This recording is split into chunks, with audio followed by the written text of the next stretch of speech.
नहमदुहु व नसल्ली अला रसूलिहिल करीम अम्मा बाद फ़ाउज़ु बिल्लाहि मिनश शैतानिर रजीम बिस्मिल्लाहिर रहमानिर रहीम सुब्हानल्लाहि व बिहम्दिही सुब्हानल्लाहिल अज़ीम अल्लाहुम्मा इन्फ़अना व अल्लिमना मा यनफ़अुना व ज़िदना इल्मा आमीन या इलाही आमीन।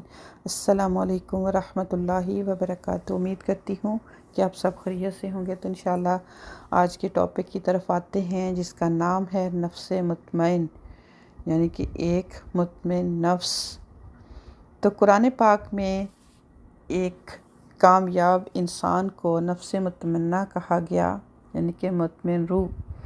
इससे मुराद वो इंसान है जो जिए तो हालत इत्मीनान में जिए, सुकून में जिए, और इस पर जब मौत आए तो हालत इत्मीनान में मौत आए। वो हर हाल में मुतमइन ज़िंदगी गुजारने वाला हो। अल्लाह सुब्हानहू व तआला हमें इनमें शामिल करे, आमीन। कुरान में इसके दो मेयार बताए गए हमें। एक ये कि अल्लाह सुब्हानहू तआला जब भी किसी को आसूदगी यानी कि और फरावानी अता फ़रमाए तो फ़ख्र और नाज की नफ्सियात में मुब्तला ना हो, बल्कि मुतवाज़े इंसान बनकर दुनिया में रहे। दूसरा मेयार ये है कि अल्लाह सुब्हानहू व तआला उसको माशी तंगी में मुब्तला करे तो वो मायूसी और दिल शिकस्तगी का शिकार ना हो,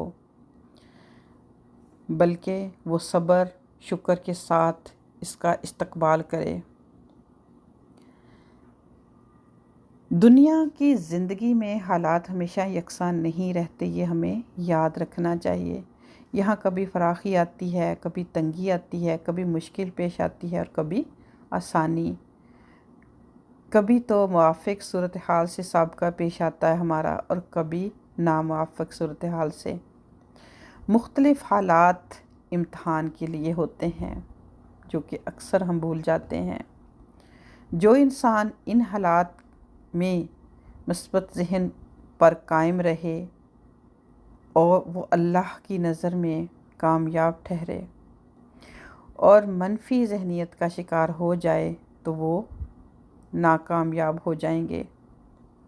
नफ्स मुतमइन का मतलब शादां और फराह होना नहीं है।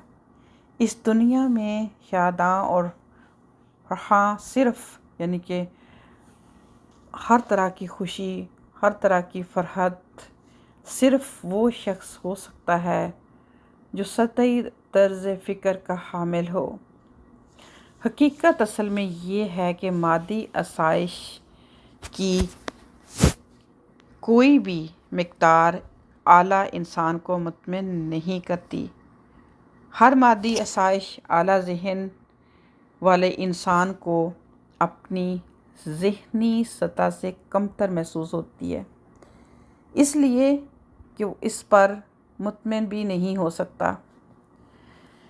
जैसे कि ऊपर जिन आयात का हमने ज़िक्र की देखा,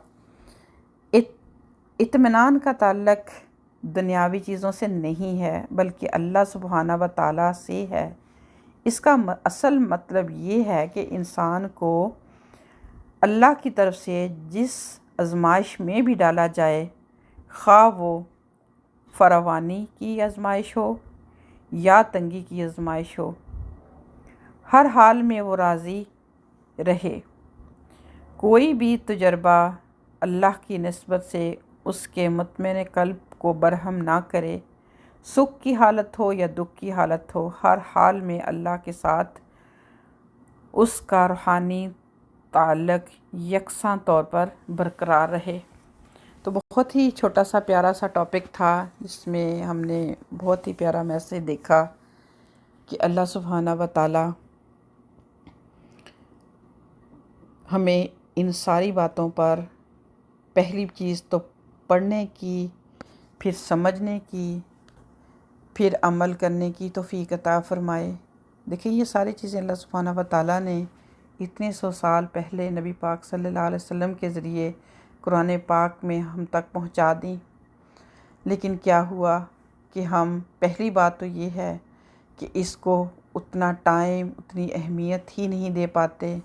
ज़्यादा से ज़्यादा किया तो इसकी तिलावत कर ली जैसे कैसे, फिर इसके तर्जमे की तरफ गौर ना किया, फिर तर्जमे की तरफ अगर गौर कर भी लिया तो फिर उसको अपने अमल में ना डाला।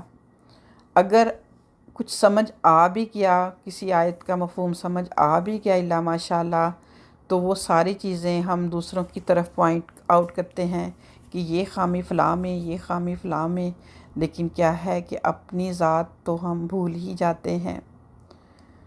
तो अल्लाह तबारक व तआला हम सबको अपना मुहासबा करने की तौफ़ीक़ अता फ़रमाए, और इन जो ऐसे जो रवैये यहाँ पर बताए गए हैं कि इंसान को अक्सर ऐसा होता है कि जब इंसान को कभी अल्लाह सुब्हानहू व तआला नेमत अता फ़रमाते हैं तो फिर इंसान फूले नहीं समाता और सारा क्रेडिट उस ज़ात को भी भूल जाता है जिसने उसको दिया होता है, जिससे उसने बिलक बिलक के मांगा होता है उसको भी भूल जाता है। उस वक़्त फिर सारा अपने इल्म पर, अपनी डिग्री पर जो है वो क्रेडिट देता है। लेकिन क्या है, यूँ ही जब अल्लाह सुब्हानहू व तआला देखते हैं कि ये वो भी हमारे एक्चुअली देखा जाए तो फ़ायदे में ही होता है कि जब हम अल्लाह तबारक तआला देखते हैं कि ये इंसान जो है वो बुराई की तरफ जा रहा है, नुकसान की तरफ जा रहा है, तो उसकी थोड़ी सी जो है वो डोर खींचते हैं कि ये वापस आ जाए। ये दुनिया का खसारा कोई खसारा नहीं है, आखिरत के खसारे से बचाने के लिए अल्लाह सुब्हानहू व तआला उसको झंझोड़ते हैं कि ए इंसान वापस आ जा, तू गलत राह पे चल पड़ा है। तुझे रिस्क देने का ये मतलब हरगिज़ नहीं था कि तू दूसरों पर जाबिर बन जाए, तो दूसरों पर जुल्म करने वाला बन जाए, तू तकब्बर वाला इंसान बन जाए। तो फिर क्या है कि फ़ौरन ही इंसान जो है वो मायूस होने लगता है।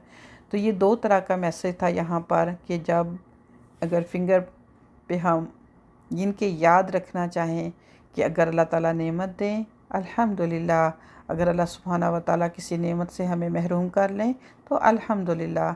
अल्लाह तबारक व तआला की तरफ से कभी भी नाउमीद ना हो, हर तरह से अल्लाह सुब्हानहू व तआला हमारे लिए जो है वो भलाई का फ़ैसला करते हैं। इस बात का सिर्फ यकीन होने की ज़रूरत है, तो ज़िंदगी बड़ी ही मुतमिन हो जाएगी। अल्लाह सुब्हानहू व तआला से दुआ है कि अल्लाह ताला हम सब की मदद फ़रमाए, इल्म के साथ साथ हमारे अमल में भी बरकत अता फ़रमाए। आमीन। अस्सलामु अलैकुम व रहमतुल्लाहि व बरकातुहू।